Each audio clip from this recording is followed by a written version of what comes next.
Oh, no. The men tomorrow. Who you got? North Carolina State, UConn? I'm pulling for NC State. I have to pull for NC State. You have no choice. I have to. I have to. And who's the other one? Is it Alabama and Purdue? No. Or UConn. did I have the matchups wrong? Yeah, it's Alabama, UConn, Okay. Purdue, and State. Alabama, Purdue, and State. I personally believe I know. that I know. North Carolina men's team, North Carolina State men's team can win it all. I do believe that. I believe that this is the year that North Carolina. But it's going to be a motherfucking tough road. It is going to be a motherfucking uphill battle, dog. Purdue is bringing that big ass. Bro, pick one. Purdue got one, and UConn got two. But pick one up. State has talent. State has a big boy too, though. And yeah, but see the difference with Burns knows how to actually move. Yeah, like, he's agile and he's like a Zach Rent or a Draymond with the ball. Like his ball pass. Did you hear his nickname? Phenomenal. They call him Gen Zebo. But he's nice though, and his stock knows has how shot to through pass the roof. the ball. Yes, His stock is like Is he a lottery pick? No, I don't. No. Because that's a big boy. First of all, he don't move like. I mean, he moved, but he don't move like that. But in today's NBA, you have to take into effect of who are they bringing from overseas, because you know it's going to be 3 guys coming from overseas that are ballers. You already know this, so it's hard to say what American player is going to be. You know how he's going to be drafted, because you got to see who they're bringing from overseas. And if they find the next Luka, shit. Is he the first round material or is he second round? If he has a good tournament, if he finishes it, if they win these next 2 games, he first round. Depending on what he does. If they win these next 2 games and win the chip, he's definitely a first rounder. Mm-hmm. Interesting. And I think Purdue is going to win tomorrow. Well, I thought you said State was going to win it all. Doesn't State play Purdue? No. Oh, they do? Yes. Oh, I thought they were playing somebody else.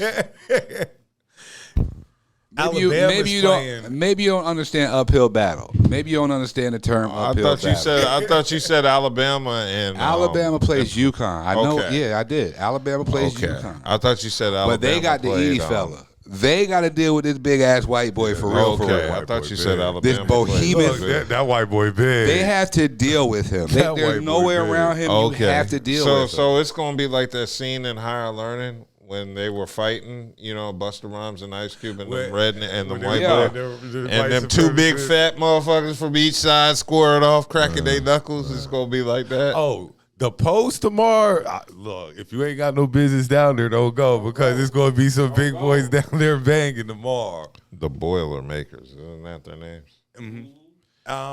Am I taking Alabama because they're from the SEC, or am I just going with UConn because they're the best team? UConn. You know what's fucked up? That Alabama went this far? Oh, my bad. I didn't mean to say that.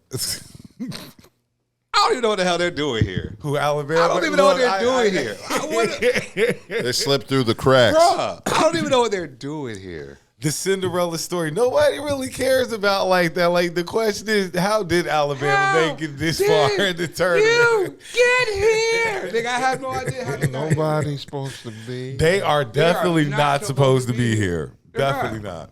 Good Lord. UConn by double digits. But you know the bullshit is, if these niggas win tomorrow, dog, they could beat State if State wins. And that's the whole thing about college basketball, yo. And this is the thing. So, boom.